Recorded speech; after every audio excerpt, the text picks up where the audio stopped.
So much for joint practices, Rube. Yeah, that's it till there wasn't any today. It was a strange morning. Strange morning. Um, you know, the I guess it makes sense. Dolphins had some stomach issues. I guess the Zach Pascal thing was going around Well, their some locker of room. their players apparently think it's food poisoning, but the Dolphins think it's a stomach bug, a virus that's going around. So I'm sure the Eagles were actually pretty appreciative that they canceled the joint Sure. practices today. You don't want to get more players sick. So, yeah, no joint practices, but we have observations, and we'll talk about a regular practice that happened to be down here in Miami Gardens. Yeah, and I'm sure it's disappointing. These joint practices. Now fans make fun of them and everything, but they're really valuable. And so you lose a day of that, and I'm sure the Eagles got some work done, but it's just not the same. And we've seen it for years, not just with under Nick, but since Chip kind of revived the whole notion of joint practices in 13, that it's just a higher level of intensity than a regular practice. It's you get more done. You don't look as good all the time, and you find out what you need to work on. I think it's really valuable time. So they got one good day in on Wednesday, and I guess technically the end of training camp today, because after the game, Eagles come back, and then we'll just practice. End of training camp means we don't know what's going on in there. So basically, but yesterday was a good day, and we'll talk a little bit about what you saw today. Yeah, this is the part where I mentioned this is the Eagle Eye podcast. If you haven't figured it out, he's Ruben Frank. I'm Dave Zangaro. Down here in like a sweat-drenched everything. It was hot today. Kind of a weird morning waking up to the news that the Dolphins had to cancel the joint practices and finding out that the Eagles are still going to go through with their own practice. They haven't had any symptoms on their side, so they felt good about going out there and practicing. It sounds like the game is still on for Saturday. I know people were asking me about that. Everything. Thank God. Well, you know what? We joked about it, and I'll be honest, I might have started to look up flights home a little earlier. But if you're, a third string guy trying to put tape out, that game means an awful lot to you. So as meaningless as it might be for starters and guys who we know aren't going to play, it matters for guys who, even the guys who know they're not going to make this roster, they have a chance to put out good tape, and it could help them get a job somewhere else. So it's still valuable for some players. Yeah, and I mean, we joke about it, but I think you and I both really enjoy them. I like seeing the young guys. Mm-hmm. I like seeing who's making progress. Because that guy who ends up on the practice squad could end up on the roster. We've seen it so many times. There's guys that will get cut next Tuesday who will end up at some point helping this team. Especially the way the practice squad is now. The practice squad used to be just really what it's called. Like, they practice and they got the real team better. But now they're kind of an extension of the roster, because you have the elevations and you have ways to bring those guys up, and they bring them up a lot more now than they did even 5 years ago. The whole league and the way that's used has really changed. Yeah, you're right. Now you're limited to how much and people ask me, like, why don't they just keep a guy in a practice squad and then bring him up every week? Well, you can't do that. You only get a couple elevations per player. Is it 2 still, I believe? Yeah, except that the COVID year where they kept using COVID elevations for T.Y. McGill because they were unlimited, and he was getting caught up like every week. Yeah, he never made the roster, but led the team in games played, I think, that year. But leave it to the Eagles to find those loopholes. Yeah, that's true. But it's look, you get that call up and you end up in a game, and you get a game check. So that's a big deal for these guys. I mean, a huge raise just for that if they're on the roster for a couple of weeks or in the game for a couple of weeks. So I think this is something the Eagles are really good at, is figuring out how to, every time there's a rule change or amendment or something, figure out how does it best suit us, and let's make the most of it. So you will see those guys who get cut without ever being on the roster. I mean, they're technically free agents, although they can't sign with another team. It was after Thursday, I think. Mm-hmm. But you'll see them. You'll see them play, and in some cases contribute. Yeah. Let's get to some notes. But before we do that, actually, I wanted to mention something that Sirianni brought up in his press conference. So yesterday we watched the practice and we talked about it on this podcast. Today, Nick Sirianni said that was the best practice he's ever seen Jalen Hurts have. I think that's a little hyperbolic. And here's what I think happened. I think Sirianni found out what was being said about the quarterback and disagreed that it was a bad practice for Hurts, which I don't know if we said it was a bad practice. I said it wasn't his best, and I stand by that. Sirianni's point was that, Jalen was going through his reads. He was making the right decision. So from their perspective, it was a good practice. And by all means, I agree with that. Where I think you went overboard. I mean, Jalen's had better practices. It's tough to have the best practice you've ever seen him have if he's throwing like one pass past 15 yards. But that's Nick. I mean, that's him protecting a guy who he's really close to. And it doesn't surprise. I mean, he went overboard, I think, but it doesn't surprise me to hear him defend the way Jalen played on day one of those joint practices. Yeah, I got the same sense. I wrote a story about it because it's a big deal when he said that. And people are tweeting to me saying, well, this reporter says he had a terrible practice, and you're saying he didn't. Like, I'm just reporting what the coach said. I wasn't even there. I was in Philadelphia. I didn't see the practice. So I don't have an opinion one way or the other. But when the coach says that, it's significant. And that's how Nick is. He will go overboard as I knock my computer off. That was great timing. Overboard as the computer tumbles. Overboard. But yeah, I mean, that's what he'll do. He'll go overboard the other way to make a point. Which is fine. And that's who he is. And I think the players really appreciate that. With that said, I thought I got his point that Jalen's day was better than it appeared to the naked eye because he was doing the things they wanted him to do. He protected the football. He went through his reads. It wasn't the best day of practice he's had, at least in the 2 years Nick's been here. He's had better days. Well, the initial comment was it was the best practice he's ever had. I'm thinking he might have had a practice his rookie year. Nick was with the Colts. How would he know? But then he said, well, I can't comment on the year I wasn't here. But, and I think it's a fair point. And, we don't know the calls. We don't know if a receiver – sometimes you can tell if a receiver ran the wrong route because he's going to get yelled at. Yeah. But you don't always know exactly what went into a completion or incompletion interception. Just like in a game, we don't know exactly what the call is. I think you have a better sense at practice because you're on the sideline. You kind of have a better vantage point of what's happening and who's talking to who and who's getting yelled at. But I get his point, and it's a fair one. Yeah, and it really goes back to obviously everyone's watching what Jalen's doing, and every rep he takes, it's like he's the best quarterback in the world or he's the worst quarterback in the world. And I think he had a fine training camp. I think there are still legitimate questions about if he's going to take a big enough step forward, but I don't have an answer yet. I don't think anyone has an answer yet. I think you hit it best when we were on Birds Huddle a few weeks ago. I don't think anything's changed. Encouraging. I think there have been encouraging signs from Jalen during training camp, but we won't really know until they're playing for real. So I think that's important to remember because he's going to have a bad practice. He's going to have a good practice. And like every other quarterback. Yeah, that's very true. And I think the inclination is like to leap from one to the other and the sky is falling or the championship parade is scheduled. And it's just not realistic to kind of go through the swings like that because that's not the way this whole thing works, really. Yeah. And it's funny that you read the comments and like somebody posts a tweet that says, Jalen just got picked off by Avonte Maddox. And the comments are like, he can't throw a football. I've been telling you, can't throw. It's like every play becomes a referendum on his career. And that's not how this works. You look at the big picture after all is said and done. And at the end of training camp, I think he's had a good camp, not a great camp. He had some great days. Had some bad days. Probably had more good days than bad days, I would say. I'd agree with that. But ultimately, we'll start to see on September 11th.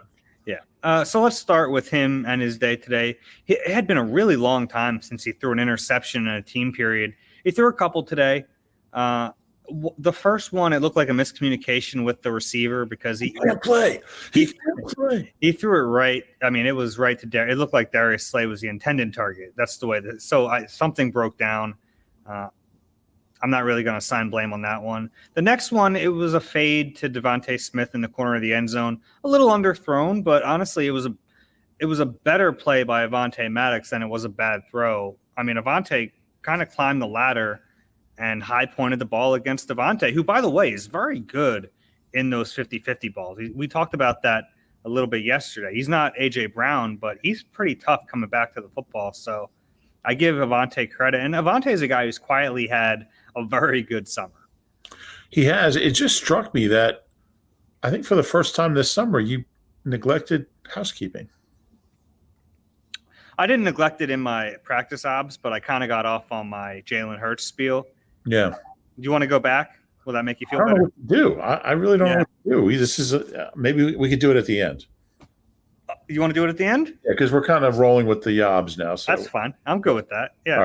All right. Gardner Minshew threw a pick today. It was kind of a wacky one. It like bounced off. It looked like it was intended for Richard Rodgers, and it was a laser, and then it bounced back toward the line of scrimmage. Teron Jackson somehow had his head turned, intercepted the pass, and then took off the other way. So kind of a wacky play, but sometimes those things happen in games, and I was impressed by Teron being ready for that football when he wasn't expecting it to be there. What do you think of Teron Jackson? Had a very good camp. And he's come on strong late. And it's not unlike we've talked about him, Patrick Johnson, and Marlon Tuipulotu all coming on strong. I think over the last week or so, though, Teron has been better than the other two. And they're different positions, but Teron's got some juice. Yeah, he does. Be interesting to see, A, if he makes the team, B, if he has a role, because he's got a little something going. I think he's got the team made. It looks that way. They don't have – I mean, they have 4 defensive ends. Well, 5 if you include Matt Leo, who we kind of know isn't going to make the team. So I think they're pretty safe keeping those 4. And it's a little convoluted now because they have these overhang guys, and they include the sand linebackers, and they have 3 of them they might keep, and then 4. So you're like, all right, are they going to keep 7 overhang players? That's probably a lot, but possible. I never heard the word overhang until Gannon used it back in OTAs. Really? Yeah, I mean, it makes sense. Yeah, it does. I just never heard it before. Nobody ever called Clyde Simmons an overhang player. Or Trent Cole. Couple of pass breakups from young players, rookies today. Reed Blankenship had one working with the second-team defense. He's done everything in his power to make this team. I don't think he's going to, but he's done everything in his power, and if he makes it through waivers, I mean, one of those practice squad spots is his. Yeah, I still think there's a chance. It's hard to tell what they're thinking at safety. Mm-hmm. I mean, they went and got a safety who made a couple plays in the Browns game, and then he traded him away. Well, he didn't play safety in that. He's really a nickel. Everyone keeps calling him a safety. He's like, I think like 80% of his snaps in the league have been at nickel. Okay. All right. Well, that's fair. But I just think there's still change we're going to see at safety. It doesn't seem like it's not finished. Yeah. I guess that's what I'm trying to say. I like Blankenship, and you notice him every day. Mm-hmm. He's smart. He's in the right place. This is a bad comparison. He kind of reminds me of Sean Considine. He had a nice career, played in the league like 7 or 8 years. Jim Johnson loved him because he was so smart. He was always in the right place. He just wasn't a huge playmaker. If I was a GM, I'd find a spot for Reed Blankenship. On the 53? I'm sorry? On the 53. You have to remember the thing that like the big part of roster construction is getting guys on the practice squad who you think you can get through waivers. Yeah, and I'm sure you can. I'm sure you can get him through waivers. I would think he'd be a really good special teams player just by he should be. He's got all the elements. He's probably on those units. What's that? He's been on those units. Yeah, yeah. You're probably right. I mean, there's really not a spot for him, but I like the way he plays. I think he'll be in the league at some point this year. Like, even if it comes down to him or Kayvon Wallace, and even if you think he's outperformed Kayvon, which I don't necessarily think is true, but if it's close, you keep the draft pick. And yeah, that's true. He's not going to make the team over Kayvon. I think he's at a better camp, but he's also playing against threes, and Kayvon, for the most part, is playing against ones and twos. But Kayvon has, I mean, he's had some good days, but he hasn't shown me. You just see Reed Blankenship around the ball more and making plays and in the right place. But yeah, he won't make the team. All right, I'm glad we steered all around that. But I would keep him. I'd find him. It's easy. Yeah. All right. Well, Price said that about 61 guys. Yeah. I mean, that's the like, if your 53 man has 57 players, you can do it. Yeah, exactly. Josh Blackwell returned today. They signed him. They had an open roster spot, which we'll talk about in a second here. But he made a heck of a pass breakup today, almost an interception.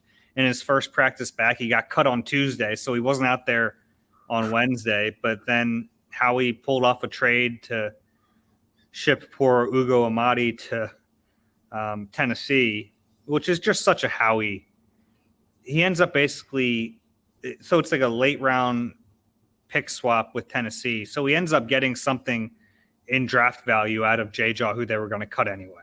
Yeah, you get a 6th-round pick out of J-Jaw. Now, the skeptic would say, well, he was a 2nd-round pick, but you look at it from the other way. Years ago. They weren't going to get anything if they cut him. So, look, that 6 could become – and knowing Howie, that 6 will become a 5.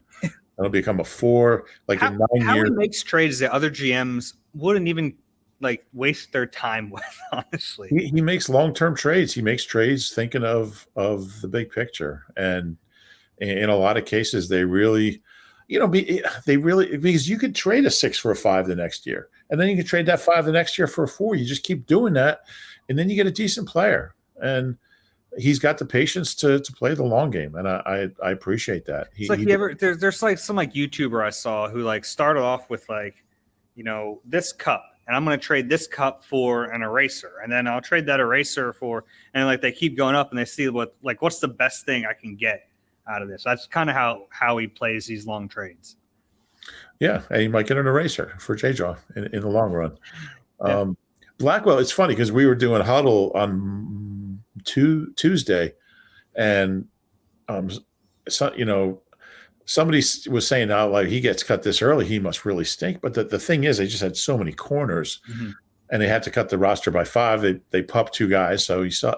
So I mean, he can run. I mean, we know he can run. He ran a 4.33 at Duke's Pro Day. He's got good size, and you kind of figured he'd be back at some point, somehow, somewhere. I didn't think it'd be in 2 days.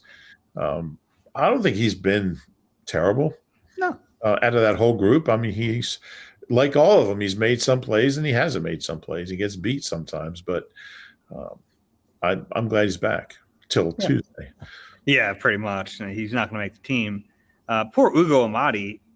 He's going to wake up tomorrow and have no idea where he is. But he's got gear from 3 teams. He does. He's going to show up to Titans practice in Eagles gear or Seahawks gear. He was with the Eagles for 9 days. Most of his time was in Cleveland.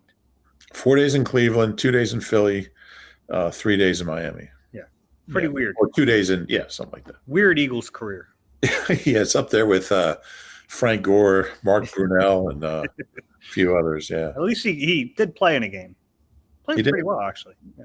He did. Yeah, he was my player of the game. We'll be joking about him in like November. Like, who is that guy? Yeah, I know. Yeah, and there have been guys like that who have actually played. Like Marcus Wheaton is a great one for me. Like Marcus Wheaton played here. Ugo Amadi played in 1 preseason game, so he's even better in a way. Marcus Wheaton. They had that stretch where they just kept signing those receivers who caught like 50 balls 2 years ago. Chris Givens, Ruben Randall. Hey, be careful with Rubes. Be careful now. Well, he spelled his name the wrong way. He did. Steve Smith. There were so many of them. Mike Wallace. Mm-hmm. Yeah, the list goes on. They finally got one right. Yeah. Speaking of which, A.J. Brown did not. This is why we do housekeeping first. I realized A.J. Brown didn't practice today. Rest day for him. But we'll get to the rest of that later. Boston Scott has looked very explosive since he's come back. And Miles is still out with the hamstring injury. So Boston getting most of the first team reps. He looks good. I don't know. Really good player. I'm just a big Boston Scott fan. I think I like him more than anybody else in the media. He's such a threat in the red zone.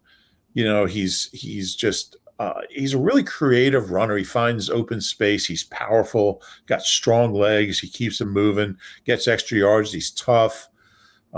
He runs low to the ground. You can't really help that. But I walk low to the ground.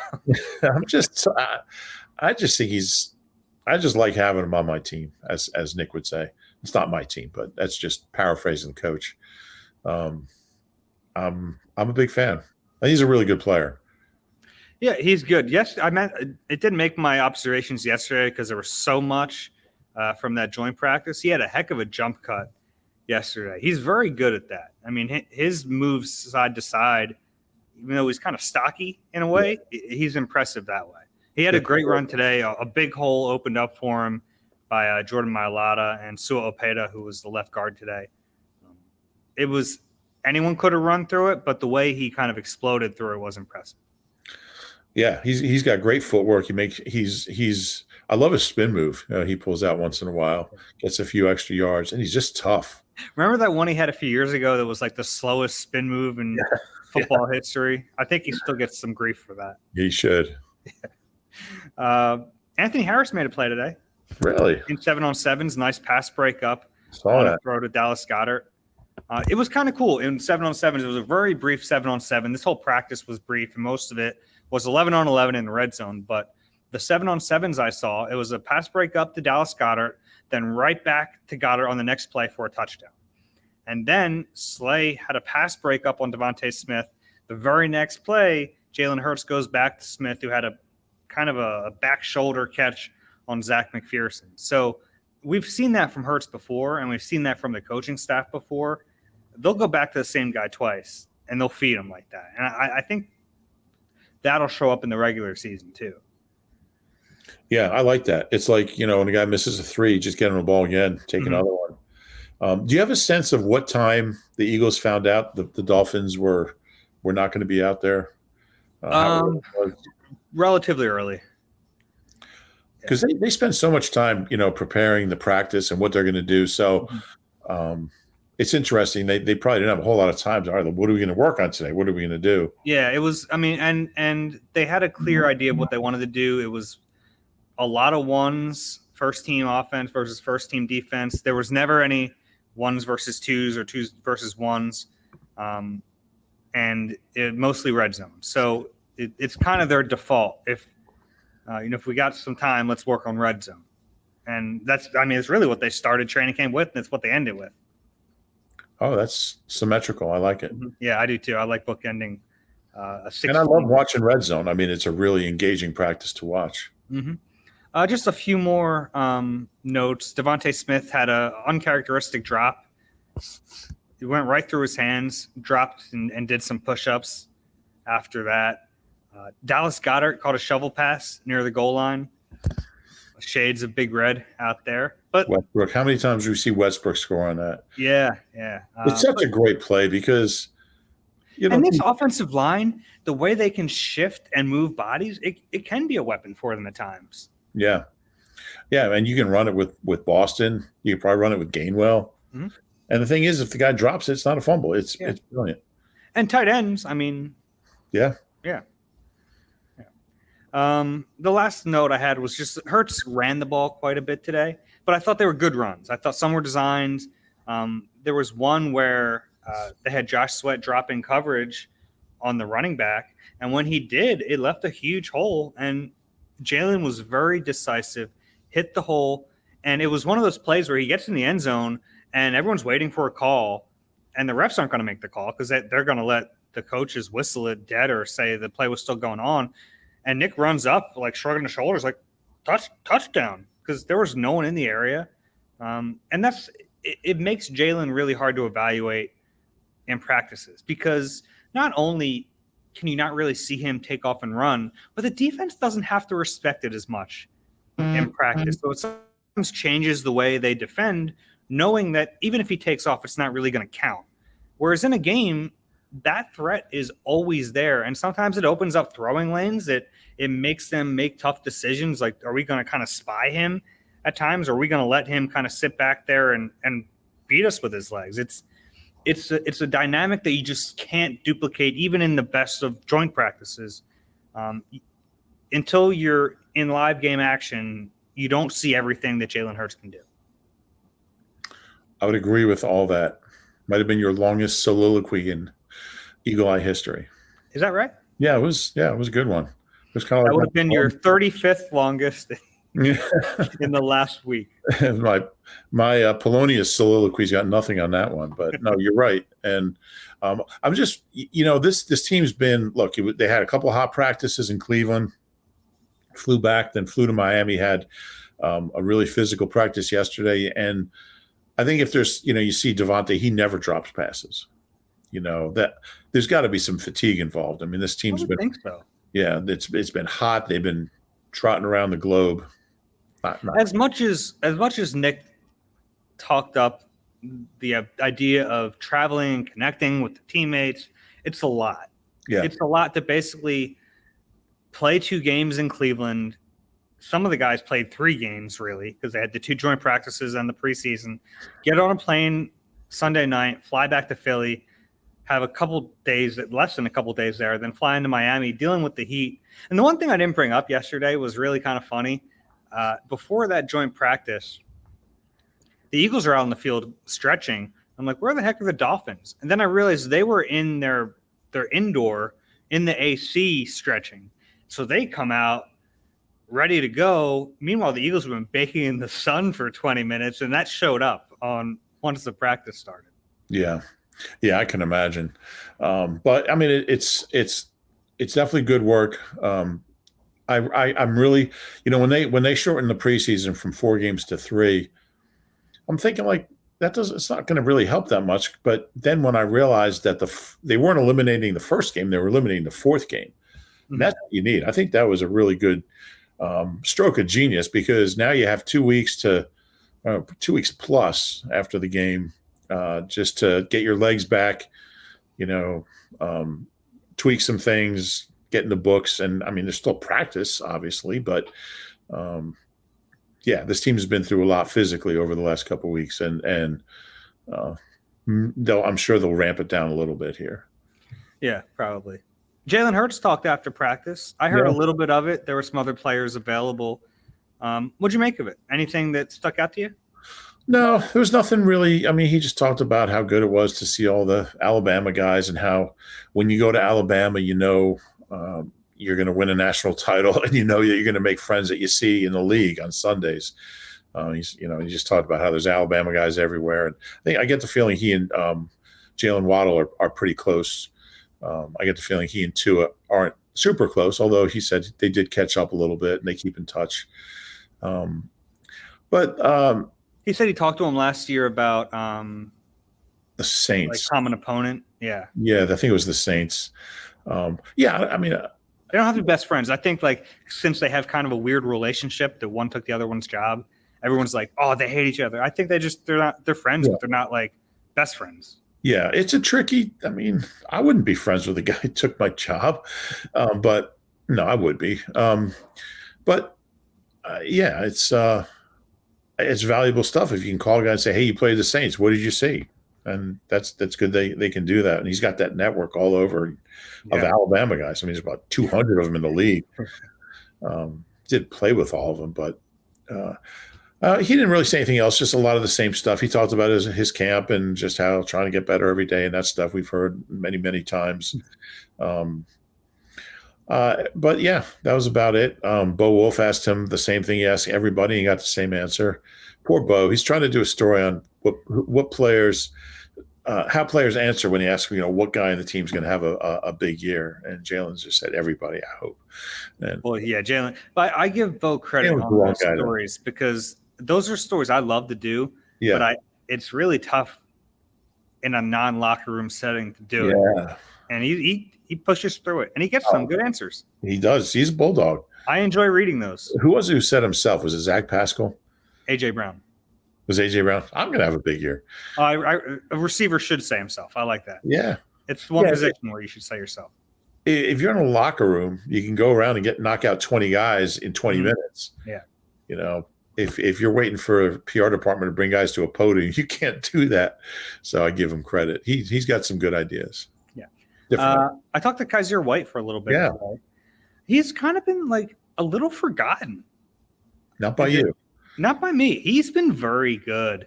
And I get the trepidation because they've had all these free agent linebackers be busts. He's not going to be one of them. Based on what I've seen at practice, he's just not. Yeah, he's had a good camp. I think part of it is just the 1-year contract. Mm-hmm. People maybe don't want to get too attached to him or something, but possibly he's had a good camp. I think it's going to be really interesting to see how these linebacker roles shape up. Really, we know T.J. Edwards is going to play a lot, but just seeing how the reps are split up after that's going to be interesting. Yeah, I mean, for the most part, it's been TJ and Kyzir as the starters. Yeah. And I think that's probably going to be at least the way that we start the season. And then Nakobe will mix in. Yeah, and it'll be interesting to see how much. I'm not sure Nakobe's going to play a ton early.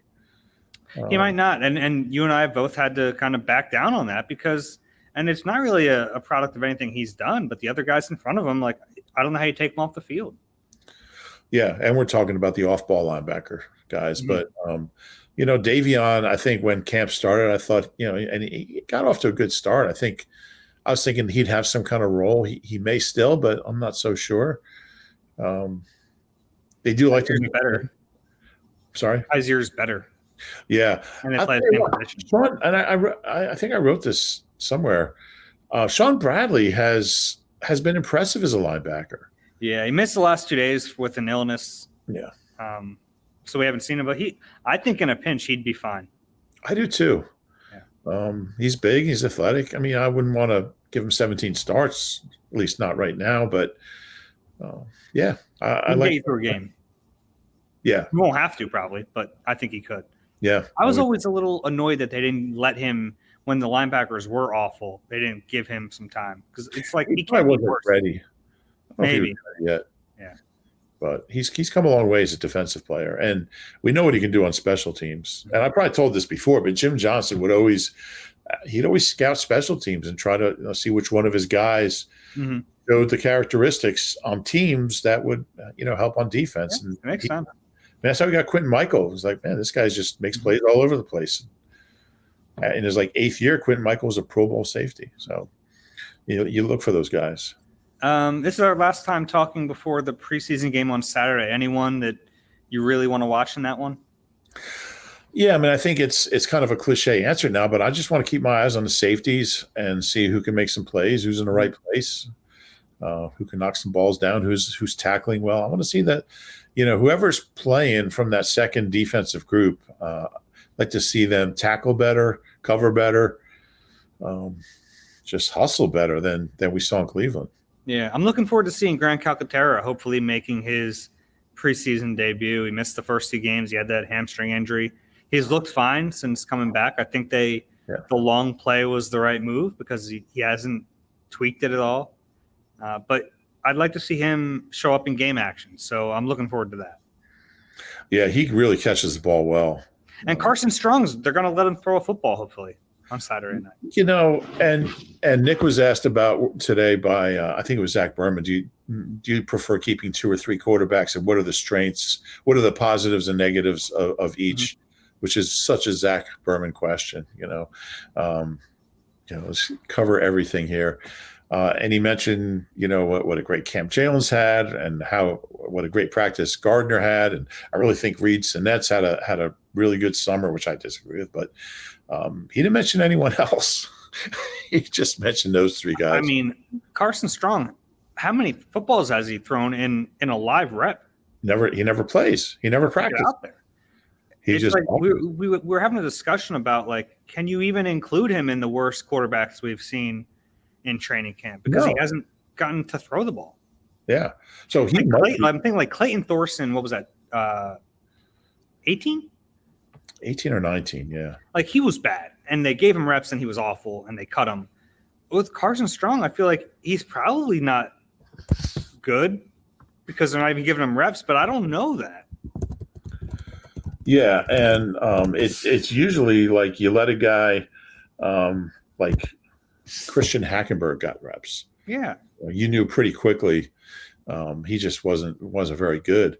I don't know. I don't really understand. Like, generally, if a guy, if you feel like Carson Strong isn't doing the things that you want him to do, you let him get reps and improve. I mean, that's how you get better. The only thing I can imagine, and I'm just spitballing here, is if he doesn't really know the offense well enough, then you wouldn't give him reps because now he's hurting everyone else on the offense. But it's weird. It is strange. I don't quite get it. And this guy was so decorated in college. I mean, it feels like a disconnect between the front office and the coaching staff, honestly. $320,000 guaranteed. His numbers at Nevada, I mean, what was it, 67 touchdowns and 14 interceptions over the last 2 years? Like 4,500 yards his last year. And completed 70% of his passes each of the last 2 years. I mean, he can't even get a rep with the threes. Yeah, it's a weird deal. And there's been like less reps for the threes in general. Like today, and even both days out here, they've really cycled just the ones and twos. So not even a lot. It was only an hour, pretty much. Yeah, but even yesterday in the joint practice, I mean, it was mostly ones and twos. I think that's what I would do if I was a coach. I think joint practice is such an opportunity for your ones. Yeah, twos. I understand that, but even back in the NovaCare, Carson Strong wasn't getting to throw the ball. So we'll see. We'll see how much he plays and how well he does. I mean, I'm sure there's a reason for it, but it's just unusual. It is. You got anything else? No, I think that's it. Stay cool. What do you got for the off day? Huh? Dave always has big plans. He does a lot of research. When there's an off day, he'll find like I have a lot of work to do before I get there. Active volcano or a giant state park. You recommended that park in Dallas to me, just north of the airport there. Great. And that place is beautiful. Yeah. I love that spot. But what do you have going? You're just going to work tomorrow? No. I'm going to finish all my work today. So I've been on this kick of crossing off national parks. And I did one in Cleveland. I went to Cuyahoga National Park or Cuyahoga Valley National Park. Cuyahoga. There's there's Biscayne National Park is south of Miami. Most of it's water, so I'm gonna take a little. They have like kayaking tours, but I kind of want to relax a little bit tomorrow because it's gonna be so hot. So there's like a guided boat ride I'm gonna go take for a couple hours. That sounds good. Yeah. And a way to cross off it'll be my 30th national park. Really? Yeah. So it'll be a milestone park for me. Well, Friday was my 32nd Guided by Voices concert, so I'm still like 2 ahead of you. Fair enough. And I have a limit to how many national parks I can see. You don't theoretically have a limit. Well, at some point they're going to stop playing. They don't play that many shows, but yeah, they'll be in Philly in December. So with Dinosaur Jr. Okay. At the film. All right, let's wrap this up. If you enjoyed the Eagle Eye podcast, please rate and subscribe wherever you get your pods. If you're watching on YouTube, please click the like button and subscribe there as well. We'll have a podcast for you guys after the third and final preseason game. That's all we've got for now, though. For Ruben, I'm Dave. We'll talk to you soon.